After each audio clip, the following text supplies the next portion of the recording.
lesson number 9, book 2, part 1. Lesson number 9, book 2, part 1. That is hunger and population explosion.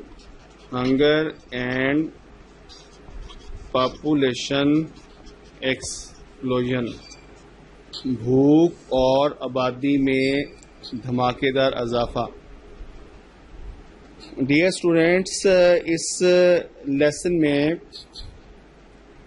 اینا مکینزی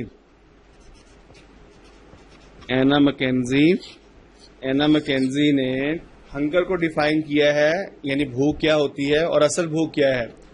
یعنی اس کے مطابق صرف یہ نہیں کہ آپ کو 1 یا 2 وقت کا کھانا نہ ملے تو وہ بھوک کہلاتی ہے، بلکہ اصل بھوک یہ ہے کہ کچھ آبادی کو صحیح ڈائٹ نہ ملے. ایک شخص ہو سکتا ہے کہ اس کو 3 وقت کا کھانا تو ملے، لیکن پیٹ بھر کر اگر وہ نہ کھا سکتا ہو تو اس کو بھوک کہا جاتا ہے. اور پھر رائٹر اینا مکینزی جو ہے وہ واضح کر رہی ہے کہ ہنگر جو ہے وہ that is not a problem اور مین ایشو آف ٹوڈے. یہ آج کا مسئلہ نہیں ہے، بلکہ ماضی کے اندر بھی انسانیت کو ہنگر کا سامنا کرنا پڑتا رہا ہے. اور اس سلسلے میں مصنف نے مختلف طرح کے فیمائنز یا فیمنز، جسے آپ قحط سالی کہا جاتا ہے، اس کا جائزہ لیا ہے کہ مصر کے اندر کس طرح سے فیمنز آئے، ہندوستان میں کس طرح سے فیمنز آئے، کتنے لوگ لقمہ اجل بن گئے، بنگلہ دیش کے اندر کتنے فیمنز آئے اور کس طرح سے لوگ جو تھے وہ لقمہ اجل بن گئے. اس طرح سے بیسیکلی رائٹر نے ہمارے سامنے یہ نقطہ رکھا ہے کہ جب غذا کو کھانے والے لوگ زیادہ ہوں، غذا کم ہو تو فیمنز آتے ہیں، قحط سالی آتی ہے. اور اسی طرح سے آبادی میں اضافہ جو ہے اس وجہ سے ہوتا ہے کہ جب مرنے والے لوگوں کی شرح جو ہے وہ کم ہو، جبکہ پیدا ہونے والے لوگوں کی شرح جو ہے وہ زیادہ ہو. اور آبادی کے مسائل اور اس پر کس طرح سے کنٹرول کیا جا سکتا ہے، کس طرح سے بڑھتی ہوئی آبادی کو روکا جا سکتا ہے، یہ تمام امپورٹنٹ پوائنٹس جو ہیں رائٹر نے ہمارے سامنے رکھے ہیں.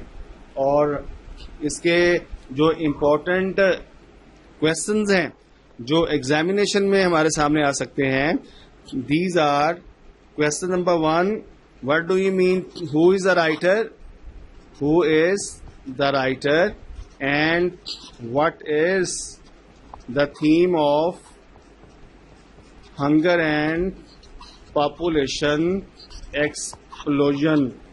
Question number 2, what do you mean by hunger? بھوک سے کیا مراد ہے؟ Question number 3, what is a famine?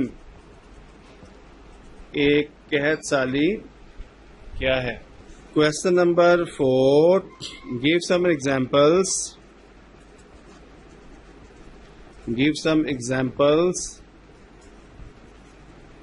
of famines from history. تاریخ سے کچھ قحط سالی کی ایگزامپلس لکھیے.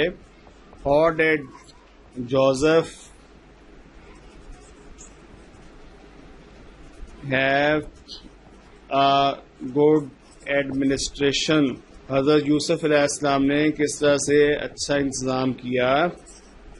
Question number 6, what is the main reason for population increase today?